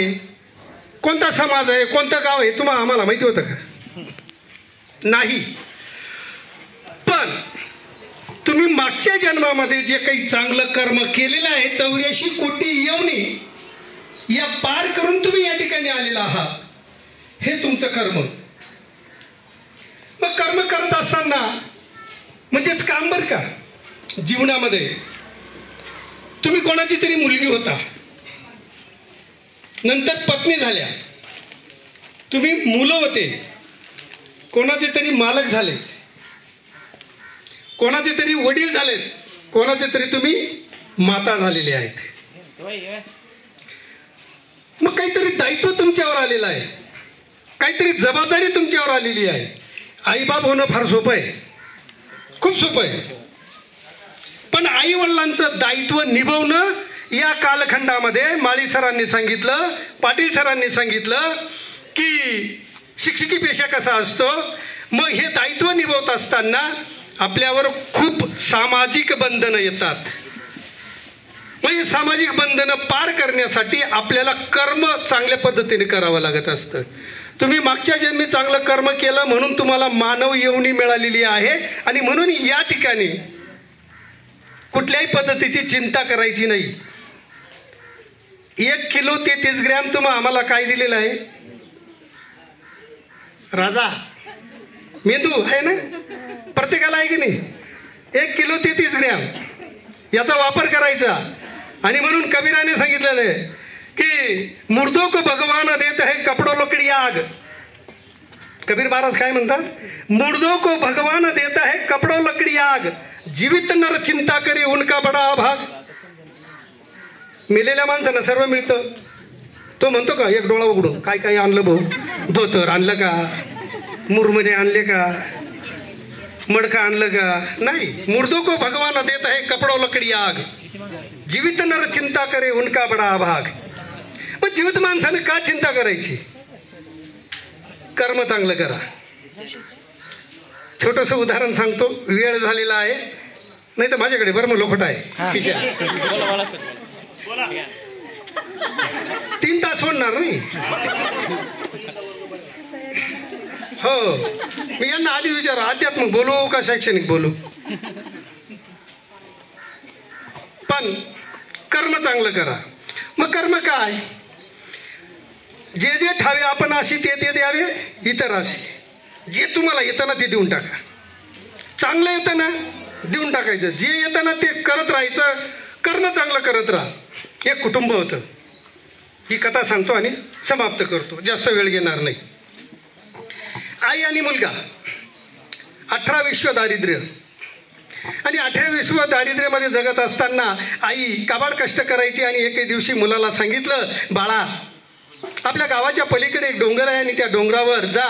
एक सिद्ध पुरुष त्या ठिकाणी बसलेले आहेत आणि त्यांना जाऊन सांग की ही आमची दरिद्रीता केव्हा हटेल. कर्मावर बोलतोय बरं का. ती व्यक्ती कर्म कसं करते लक्षात घ्या. तो मुलगा तुमच्या वयाचा निघाला. वाहनं नव्हती त्यावेळेला, पायी निघाला. देवळासारख्या बोध्यासारख्या गावामध्ये, गिगावसारख्या गावामध्ये गेला. तिथे थांबला. रात्र झाली. तिथे थांबला. एक मोठं घर होतं, शेटाणी म्हणून मालकीन होती. रात्रभर राहिला आणि सकाळी तो निघणार होता. आणि निघताना, बाबा तू कुठे चालला? त्या बाईला, त्या मालकिनीला सांगितलं की आजी तुम्ही माझी व्यवस्था ठेवली, मला जेवण खावण दिलं, अंथरून दिलं आणि अशी अशी माझी अवस्था आहे. मी ती त्या महाराजांना सांगायला चाललो. ते गेले. म्हणे एक तू जातोय ना, माझा पण निरोप घेऊन जाय. काय? माझी मुलगी मुकी आहे, ती बोलत नाही, ती केव्हा बोलेल आणि तिचं लग्न केव्हा होईल? ठीक आहे, काही हरकत नाही. परोपकार, व्यवस्था ठेवली, जेवण खाऊ घातलं. पुढे निघाला. पुन्हा पुढच्या गावाला पायी पायी जात असताना एका गावाला पुन्हा मुक्काम पडला. मग तिथे तो आश्रम होता. एका त्या पुरुषाच्या संताच्या घरी गेला, त्या ऋषीच्या घरी. म्हणजे आता एवढ्या रात्री कुठे जाणार आहे? भयानक किर रात्र आहे, जाऊ नकोस, थांब, जेवण खावण आपण दोघं जण करू आणि सकाळी उठून जा. तू थकलेला आहेस, मी आता तुझ्याशी काही बोलत नाही, आराम कर. आणि तो आराम केला. सकाळी उठला, मुखमार्जन केला आणि त्याच्या मार्गाला तो निघाला. मग मार्गस्थ होत असताना त्या ऋषीने सांगितलं, काय काम आहे? म्हणे अशी अशी माझी समस्या आहे, ती सांगायला चालतो. पण म्हणे माझी पण एक समस्या आहे. काय? मग मी इतकी तपश्चर्या करतो ना, माझं मनच लागत नाही म्हणे, मला सिद्धी प्राप्तच होत नाही म्हणे, देव संत भेटतच नाही म्हणे मला.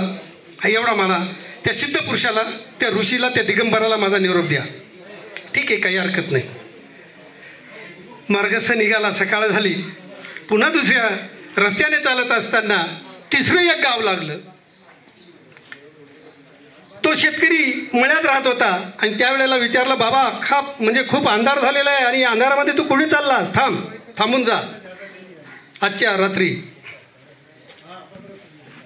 जसं या 2 व्यक्तींनी केलं, खाऊ पिऊ अथरुंग वगैरे, रात्र त्या ठिकाणी रात्रभर त्यांनी त्या ठिकाणी काढली. चालला. त्यांनी पूर्ण हकीकत सांगितली की असं असं मी त्या ऋषीकडे चाललो. मग ऋषीकडे जात असताना माझा एक निरोप दे. काय? माझं ते लिंबाचं झाड आहे ना, त्या लिंबाच्या झाडाखाली काही पिकतच नाही म्हणे. मग ते केव्हा काय तिथे उत्पन्न केव्हा येईल असा एवढा माझा निरोप दे. ठीक आहे, काही हरकत नाही म्हणे. बघा त्या व्यक्तीची भूमिका सकारात्मक आहे. कशी आहे? सकारात्मक. ठीक आहे, काही हरकत नाही. गेला ऋषीच्या डोंगरावर गेला, तिथे रात्रभर राहिला. बाळा तू थकलेला आहे, तुझ्या काही समस्या आहेत ना, त्या समस्या मला सकाळी स्नान केल्यानंतर सांग. तो उठला, स्नान केलं गंगेत, कपडे चेंज केले. ऋषीचं दर्शन घेत असताना ऋषीला म्हणाला की महाराज तुमची जर परवानगी असेल तर माझ्या काही समस्या आहेत त्या तुम्हाला सांगू का? सांग, पण एक समस्या किती सांगायच्या फक्त? किती? हा किती घेऊन गेला होता? त्याची, आजीची, ते मुखीपोरची, ऋषीची आणि शेतकऱ्याची. किती समस्या होत्या? 4. त्याला संभ्रम पडला. मी काय करू? माझे सांगितले ते राहून जातील, तिघांपैकी कोणाला तरी एक टाकावं लागेल. पण त्यांनी माझ्यावर उपकार केलेला आहे, माझी व्यवस्था ठेवली, खाऊ पिऊ घातलं, सर्व काही. त्या मुलीची समस्या म्हटलं तर वाईट आहे, पाप आहे. ती मुलगी आपण जर तिची समस्या केली तर ती बोलायला लागून जाईल, तिचं लग्न होऊन जाईल. त्याच्या मनात हा विचार. ऋषीची सांगितलं तर त्याला संत संगत मिळेल. त्याच्या मनात हा विचार. नको, हा नाही करत त्याने काय केलं? त्याची समस्या ठेवली आणि इतर 3 समस्या सांगायला सुरुवात केली. मग तर त्याचा परतीचा प्रवास सुरू झाला. काय झाला? परतीचा प्रवास. लक्षात घ्या बरं का गोष्ट, कर्म कसं करायला पाहिजे. परतीचा प्रवास सुरू केला. कोण भेटला? शेतकरी. शेतकऱ्याला आनंद झाला, त्याला लांबून पाहिलं, अरे वा हा आला. आणि काहीतरी त्या दिगंबर ऋषीने सांगितलं की आता काहीतरी मला या शेतीबाबत सांगेल. म्हणे बाबा काय सांगितलं? त्याला पाणी वगैरे दिलं. बस बाबा म्हणे तुझ्या या लिंबाच्या खाली सुवर्ण कलश आहे, ते खंद आणि मग तिथे तुला उत्पन्न येईल. त्याने लगेच सुवर्ण कलश खंदायला सुरुवात केली. कर्म चांगलं केले असल्या कारणामुळे तो म्हणायचा तू मला उपदेश केला, सांगितलं ना, माझा निरोप दिला, हे कलश तू घेऊन जा, हे कलश तू घेऊन जा. नाही म्हणे हे तुमची शेत आहे, तुम्ही घेऊन जा. पुढे कोणाकडे आला तो? ऋषीकडे. ऋषीला पण आनंद झाला प्रवास करताना. त्यांनी पण पाणी दिलं, शांत हो सांग. मग ऋषीला म्हणाला की महाराज म्हणे तुमच्या ज्या जटा आहेत त्या जटांमध्ये हिरे माणिक मोती हे लपून ठेवलेले आहेत. मग तुम्ही तपश्चर्याला ज्या वेळेला बसताना त्यावेळेला तुमचं मन लागत नाही. ते कोण चोरून घेऊन जाईल का, कोणी घेऊन जाईल का, मग तुमचं मन विचलित व्हायचं. त्याच्यामुळे ते काढून टाक म्हणे. ते काढल्याशिवाय त्यांचा त्याग केल्याशिवाय तुमचं मन लागत नाही. मग असं करणं हे तूच घेऊन जाईल. त्याने ते नेलं. नाही म्हणे तुमचं ते तुम्ही नाही, आता मी कुठे सांभाळू कुठे म्हणे, मग माझी साधना बरोबर होणार नाही. पुन्हा प्रवासाला सुरुवात केली. आता त्या आजीबाई भेटल्या. त्या आजीबाईला आनंद झाला. तिने चटई सतनजी टाकली आणि पाणी दिलं, सांगितलं, खाऊ पिऊ घातलं, सर्व काही त्यांचा आदरातिथ्य केला. सांग त्या बोलत असताना की आजी म्हणे त्या ऋषीने असं सांगितलं, ज्या वेळेला ही मुलगी तुमच्याशी संवाद साधत असताना ती म्हणजे त्या पुरुषाला पाहिल त्यावेळेला ती एकदम बोलायला लागेल आणि त्या मुलाशी त्याचं लग्न होईल. ही आई आहे आणि तो मुलगा बोलत असताना ती लगेच घरातनं बाहेर आली आणि ती तात्काळ बोलायला लागली आणि लगेच सांगितलं, आश्चर्य झालं, माझी मुलगी बोलायला लागली. त्या ऋषीने तुम्हाला असा मूलमंत्र सांगितला तर म्हण, पण ही मुलगी पण तूच घेऊन जाय आणि त्याचं लग्न पण तुझ्याच बरोबर होणार आहे. काय काय नेलं त्याने? सोन्याचा कलश, हिरे माणिक मोती आणि विवाह करून ती मुलगी घेऊन. आई इकडे चिंताग्रस्त होती. काय झालं बुवा असं? काय तू काय करून आला? आई म्हणे असं असं झालं. बघ माझं लग्न पण झालं, एवढं असं केलं की जे दारिद्र्य मी माझं सांगणार होतो, पण माझा प्रश्न न सांगता मी कोणाचा सांगितला? यांचा सांगितला. बघा कर्म माणसाचं कसं असतं. कर्म माणसाला बरोबर नेऊन ठेवतं आणि म्हणून जीवनामध्ये आपल्याला जे करायचं असेल ते कर्म चांगल्या पद्धतीने करा. जे कोणाला शिकवायचं असेल, कोणाला चांगलं सांगायचं असेल ते तुम्ही त्या पद्धतीने देत राहा. या ठिकाणी हा गेट टुगेदरचा कार्यक्रम तुम्ही आयोजित केला. मी रिटायर झालो तरीसुद्धा तुम्ही मला बोलवलं. नमस्कार करता, तुमच्याकडनं अपेक्षा दुसरी काहीच नाही. नमस्कार करा. काय चाललं सर? तब्येतीचं बरेच जणांनी विचारलं तरी मला समाधान वाटलं. तरी मला असं वाटतं बरं का, 20 वर्षे 2005 मध्ये तुम्ही असतानाच 10वीलाच असताना मला स्ट्रोक आलेला होता. बरोबर आहे की नाही? हा तुमचा आशीर्वाद आम्ही काहीतरी चांगलं दिलेलं आहे, त्याचं फलप्राप्ती या ठिकाणी मिळालेली आहे. आपल्याला जे माहिती आहे ते चांगलं करत राहा, चांगलं कर्म करत राहा. खूप काही सांगण्यासारखं आहे, वेळेअभावी आपण या ठिकाणी थांबू. धन्यवाद. हे सर्वांनी मोकळी करून दिली. वास्तविक त्यांचा सुट्टीचा दिवस होता, त्यांचे आभार मानणं फार महत्त्वाचं आहे. सुट्टीचा दिवस असताना ते शेती पाहतात, परंतु त्यांचा पूर्ण संसार असाच होता, त्या करून त्यांनी आपल्याला दिला. त्यांचं फार महत्त्वाचं मोल. बरोबर आहे का नाही? शेलार सर सुद्धा ते ॲडजस्टमेंटच असते त्यांची, ते सुद्धा आलेत या कार्यक्रमाला.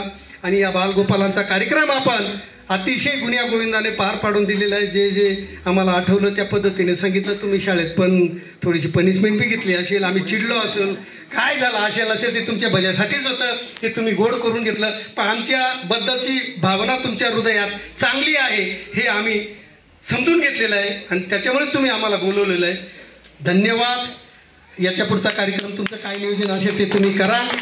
आम्हाला बोलवलं, पुनश्च मी तुमचे हार्दिक अभिनंदन करतो. धन्यवाद. खूप खूप धन्यवाद. तुम्हाला सर्वांना खूप खूप थँक्यू. टाळ्या होऊन जाऊ दे यांच्यासाठी. दोघं विद्यार्थ्यांनी सूत्रसंचलन एवढं सुंदर केलं, खूपच छान सूत्रसंचलन केलं, त्यामुळे त्यांचे खूप खूप अभिनंदन आपल्या सर्वांच्या.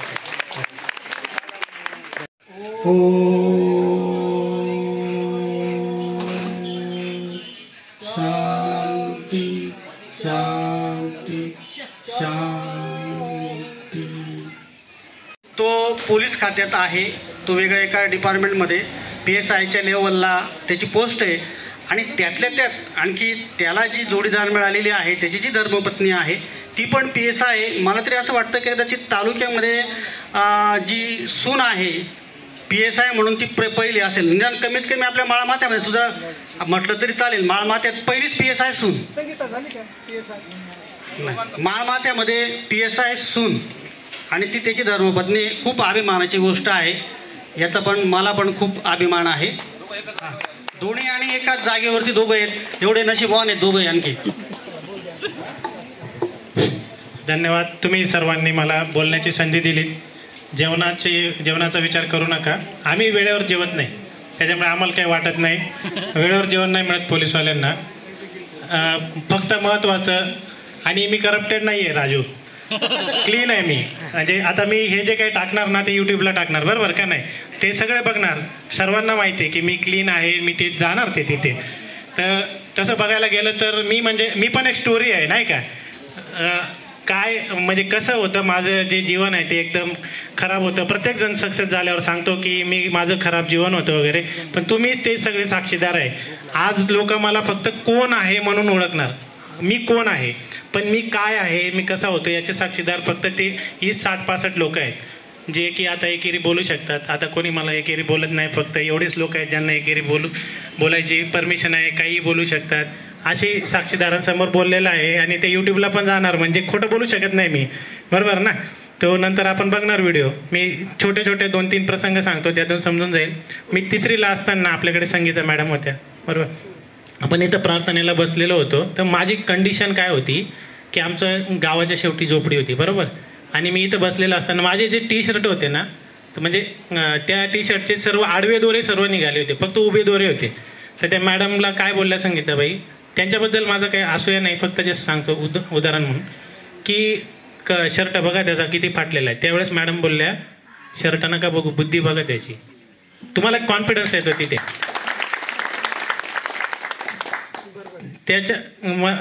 त्याच्यानंतर मी जेव्हा याला गेलो 8वीला गेलो आपण, तर तिथे युवराजचं एक सरांचं माझं डिस्कशन चालू होतं त्यांचं, कारण मी तर नवीन होतो पण ते 5वीपासून होते, त्याच्यामुळे त्यांना थोडा कॉन्फिडन्स होता हायस्कूलमध्ये की पृथ्वी कशी असते. म्हणजे मी सरांनी मला कधी ओळखलं, आपलं ऑब्झर्वेशन प्रॉपर असावं लागतं की शक्तिमान आपण बघायचो आणि बाबा शक्तिमान आकाशाच्या बाहेर कसं जातो, त्यावेळी मी त्याला सांगितलं युवराजला की पृथ्वी अशी गोल आहे आणि आपण वरती राहतो, मग पडत का नाही. तर त्याला बोललो ते गुरुत्वाकर्षण असतं. मग 8वीचा पोरगा जेव्हा हे सांगतो ना, म्हणजे मी हे मागे वळून ऑब्झर्व केलं की का माझ्यासोबत काय काय घडलं ते, तर पडत का नाही, त्याला बोललो गुरुत्वाकर्षण असतं त्याच्यामुळे आपण पडत नाही. तर तेव्हा मला सरांनी ओळखलं. त्याच्यानंतर मला सरांनी सपोर्ट केला आणि मी जे काही आहे, म्हणजे आता सर आहेत, सरांबद्दल आपलं कधी कधी असं वाटू शकतं की यार सरांनी आपल्याला मारलेलं पण आहे, पनिशमेंट दिलेली आहे, पण कुटुंब प्रमुखाची जबाबदारी आता मी पण निभवतो. ऑफिस प्रमुख, कुटुंब प्रमुख असतो आपण, तर त्याची पत्र्याच्या शेडसारखी अवस्था असते, ते लोकांना वाटेल आवाज करतो, तसं असतं. त्याच्यामुळे ते सरांनी आपल्याला प्रॉपर डिसिप्लिन लावली मुख्याध्यापकांनी. आणि म्हणजे जाधव सरांबद्दल बोलायचं तर जाधव सर निर्मळ व्यक्तिमत्व आहे. आपण सरांना माहीत नाही मजाक घेता आपली, तरी पण सर बिंदास बोलायचे. तर ते तसं राहायला एकदम अवघड आहे, ते तसं राहणं.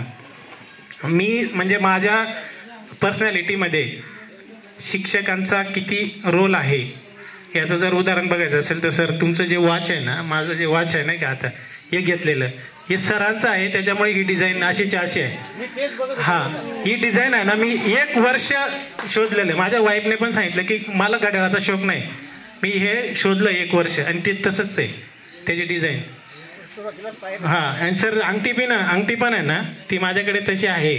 आज ते प्रवास करायचा होता म्हणून मी ती आणली नाही. आणि माझी जी सिग्नेचर आहे त्याच्यात जो सरांचा यस जी आहे ना ती ॲज इट इज आहे, तशीच सिग्नेचर आहे माझी. मी दररोज वापरतो ती गोष्ट. आणि असा एकही दिवस नाही की म्हणजे सरांच्या मार्गदर्शनात किंवा मॅडमचा त्यांनी काय एक मातीचा गोळा आपल्या घरच्या इथं टाकून देतात, तर आपल्याला स्ट्रक्चर बनवलं मॅडमने, म्हणजे संस्कार दिलेले आहेत. आपण दररोज काय वापरतो, मराठी शाळेत आपल्यावर संस्कार होतात, ते संस्कार.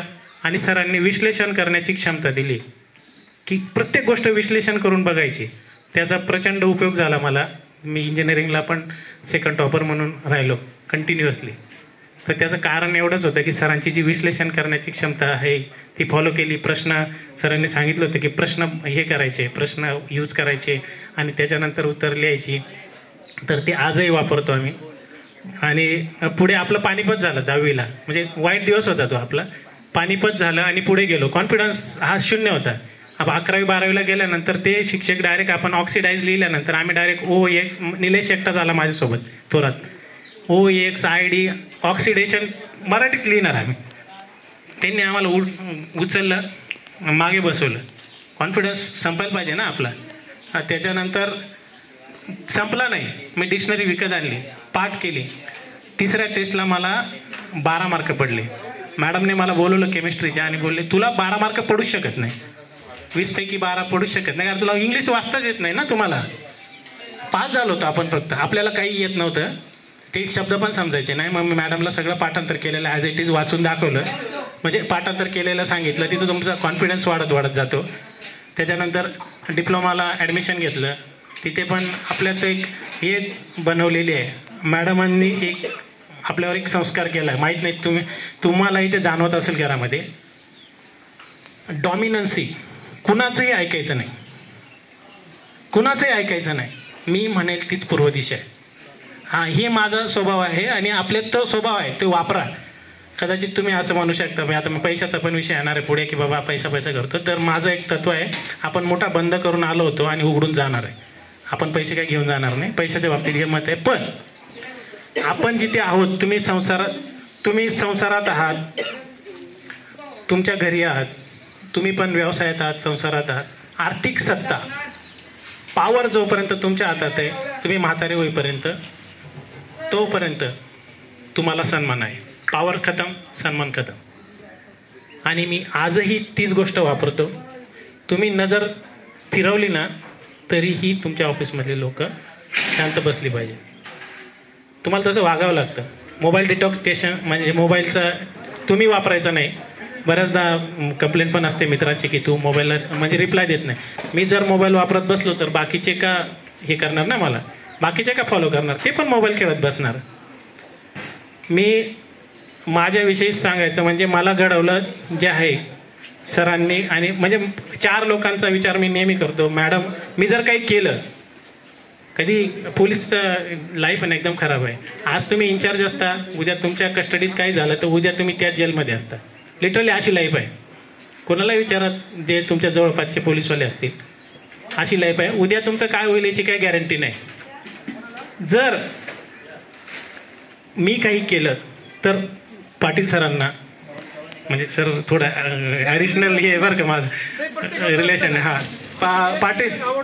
पाटील सरांना, माझी मिसेस पण ओळखते, प्रत्येक गोष्ट माहिती आहे तिला. पाटील सरांना, मॅडमला, माझ्या आईला आणि माझ्या वडिलांना, या 4 लोकांना काय वाटेल याच्या पलीकडे मी काही विचार करत नाही. एक म्हणजे तो जे डॉमिनन्सी जी पण मी ठेवतो, जे पण काही बिहेव करतो, तर मी काही केल्यानंतर ह्या 4 लोकांना वाईट वाटायला नको, हे माझं हे असतं. माझी आर्थिक बाजू सांगायची म्हणजे माझी सिच्युएशन, जर ज्या पोराला कपडेच मिळत नाही त्या ते इंजिनिअरिंग करणं ही अवघड गोष्ट होती. इंजिनिअरिंगची प्रचंड फीज होती. माझ्या मामांनी मदत केली, ललिताच्या वडिलांनी पण एकदा मला 52,000 रुपये दिले. उद्या ॲडमिशनला जायचं आणि आज माझ्याकडे पैसे नव्हते. एकदम म्हणजे नियतीच्या खेळावर किंवा नशिबावर विश्वास ठेवूनच पुढे गेलं. कोणत्याही दिवशी माझं शिक्षण बंद होऊ शकत होतं, नो गॅरंटी. माझ्याकडे सेकंड इयरला असताना फक्त 12,600 रुपये होते. स्कॉलरशिप मिळते फायनल इयरची डिप्लोमाची, ते 12,600 रुपये मिळाले. मला कन्फर्म गॅरंटी होती की हे 12,600 म्हणजेच वर्ष संपवायचं आहे. जर 12,600च्या वरती गेलं तर पैसे येणारच नाही, कारण घरून पैसे नाही यायचे, ते देऊ शकत नव्हते. माझीच होती ती गोष्ट की मी ठरवलं होतं इंजिनिअरिंगला जायचं, आणि फक्त मग त्याच्यामध्ये मावशीकडे राहायचो पाचोऱ्याला. 45 किलोमीटर जायचं पाचोऱ्याहून जळगाव, तिथून 8 किलोमीटर कॉलेज रिटर्न यायचं. कारण एकच, पैसे वाचवण्यासाठी, रूम करून नाही राहू शकत. आणि नंतर म्हणजे दिवसा फक्त तिथं 1 समोसा खायचा, कारण पैसे तुम्हाला पूर्ण कॅल्क्युलेशन होतं पूर्ण वर्षभराचं. आणि त्याच्याकडे एक सिस्टीम होती, दररोज संध्याकाळी खिचडी बनवायची तांदूळाची. वर्षभर तेच केलं मी. माझं वजन 12 किलो कमी झालं.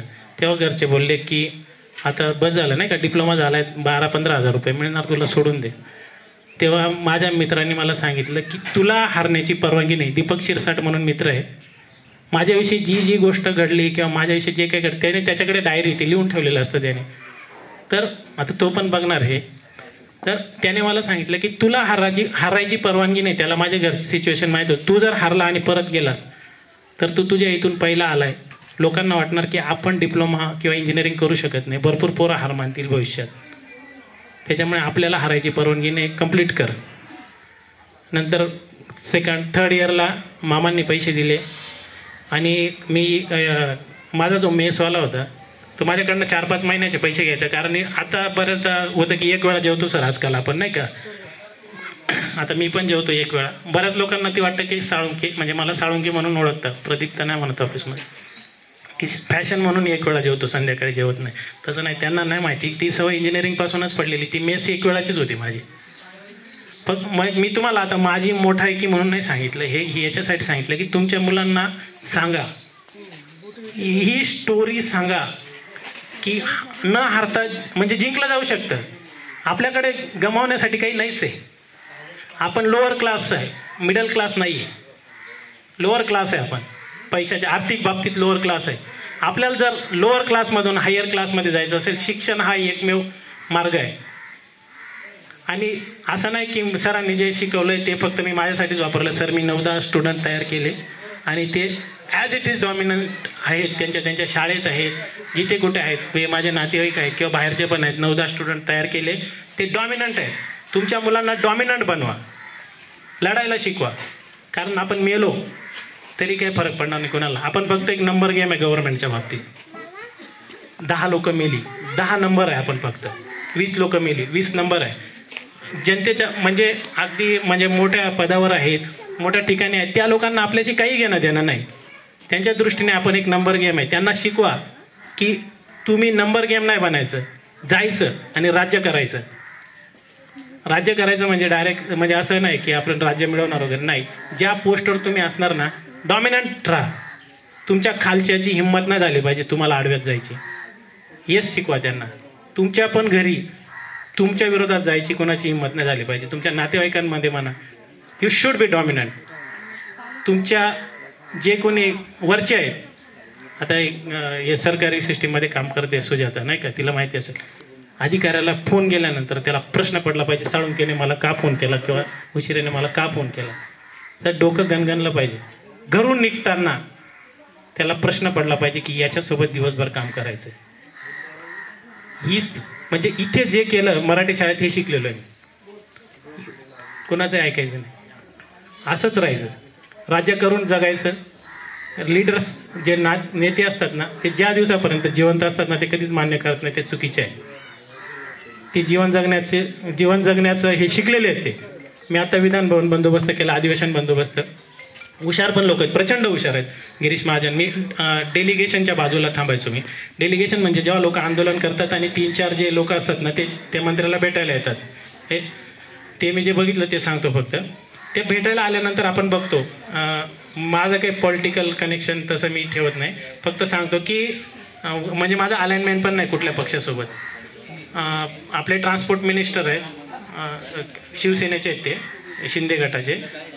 त्यांची ग्रास्पिंग पॉवर प्रचंड आहे.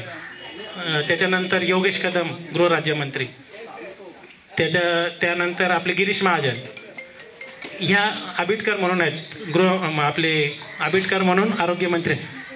जर तुम्ही त्या लोकांसोबत बोललो, आपलं एक हे असतं परसेप्शन की हे लोक अडाणी आहेत. नाही, प्रचंड हुशार असतात ती. तुम्ही सांगितलं ना ते पटापट ग्रास्प करणार आणि पटापट डिसिजन देणार. येस, हे जे लोक आहेत म्हणजे आता आपण त्यांना बघितलं नाही, मंगेश दादा ते पण बसलेले त्या 1-2 मीटिंग्सला मी बघितलं. डेलिगेशन फास्ट ग्रास्पिंग आणि लगेच डिसिजन. बरोबर, पण सर त्यांचं डेलिगेशन बघायचं मला चान्स नाही मिळाला कारण मी दुपारून ड्युटी होती माझी. फक्त सांगायचं तात्पर्य एवढं, ह्या लोकांनी समजून घेतलेलं आहे ज्या दिवसापर्यंत आपण जिवंत आहोत, नो गॅरंटी आज आहे उद्या असणार परवा असणार काय गॅरंटी नाही. ज्या दिवसापर्यंत जिवंत आहोत त्या दिवसापर्यंत पूर्ण रिस्क घ्या, राज्य करून जगा. मरताना असं वाटलं पाहिजे की यार मैं जिया तो क्या जिया. वाईट वाटायला नको की यार मी हे जगायचं राहून गेलो. बस म्हणजे एवढंच आहे. सांगायला काय न संपणारं असतं. पुढे मी काय काय केलं, कसं केलं, काय बरंच काही सांगू शकतो. माझ्याविषयी नाही सांगायचं, फक्त जा तुमच्या मुलांना सांगा की जगताना बिंदास जगा. तुम्ही पण एक सन्मानपूर्वक आयुष्य जगा. कधीही वेळ संपलेली नसते.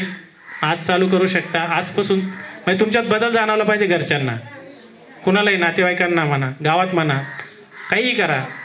आर्थिक सत्ता स्वतःच्या हातात ठेवा. आर्थिक सत्ता ज्याच्या हातात आहे त्यालाच सन्मान आहे. धन्यवाद मला बोलण्याची संधी दिली त्याबद्दल. छान मत मांडलं. खरं जर पाहिलं तर परिस्थितीच्या मानाने एवढ्या पदावर जाणं म्हणजे त्यांनी ते बाकीचं सर्व निग्लेक्ट केलं होतं. घर, नातेवाईक काय असेल, ध्येय गाठायचं फक्त बस. उत्तम एक ध्येय. अशीच माणसं खरं सक्सेस होतात. खरंच आहे.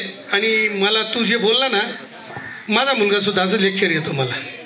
तो MSc BEd PhD करतोय बरं का, आता शेवटच्या याला आहे. त्याने डायरेक्ट सांगितलं बस स्वतःचा निर्णय घ्यायचा. त्याला मी सांगतो, त्याला आता ऑफर आलेली आहे पाटील सर, त्यांनी ती परीक्षा दिलेली आहे ना, यादीमध्ये नाव आलेलं आहे, नाही जाणार म्हणे मी. ज्युनियरला सुद्धा नाही म्हणतो तो. ते सांगायचं तात्पर्य त्याला असा आत्मविश्वास आहे. हे अशी माणसं, अशी हिरे आहेत.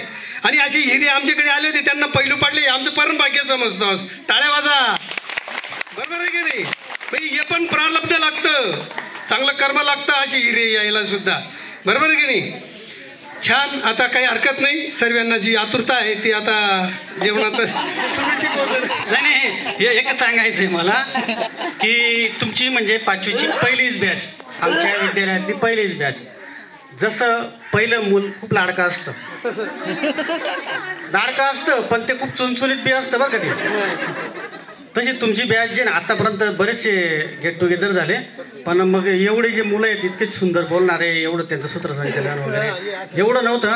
तुम्ही खरोखर पहिली बॅच सारखेच तुम्ही म्हणजे अगदी जे मोठं मुलं असतं ना त्याच्यासारखंच तुम्ही बिहेव केलं. तुमचं वर्तन तसंच आहे. खूप खूप धन्यवाद. समोर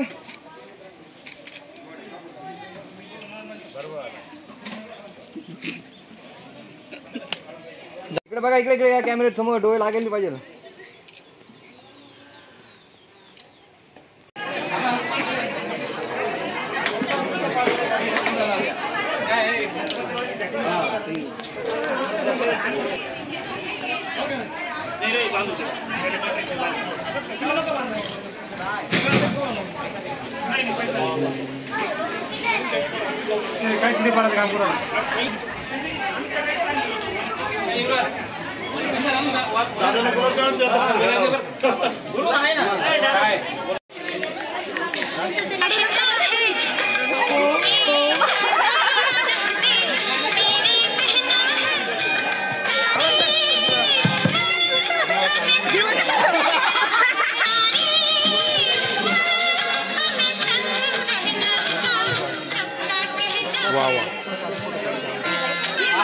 ताई सरकार की ताई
प्रदीप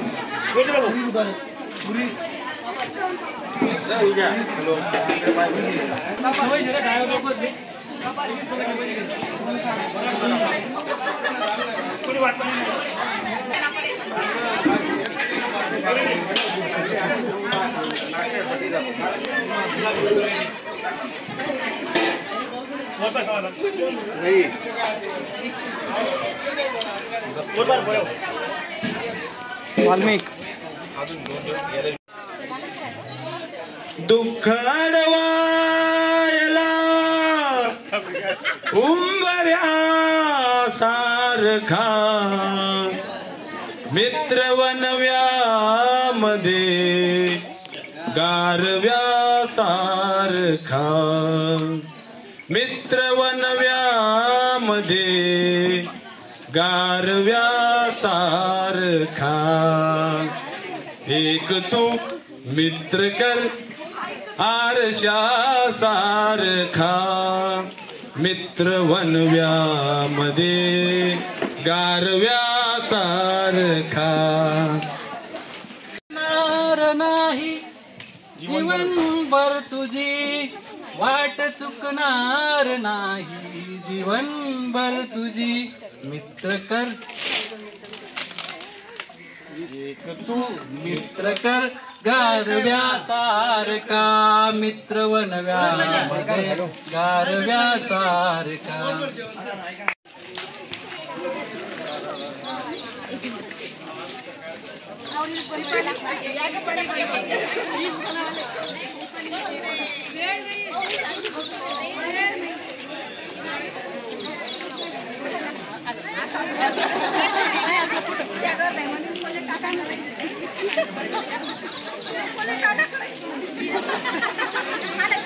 ओके झालं.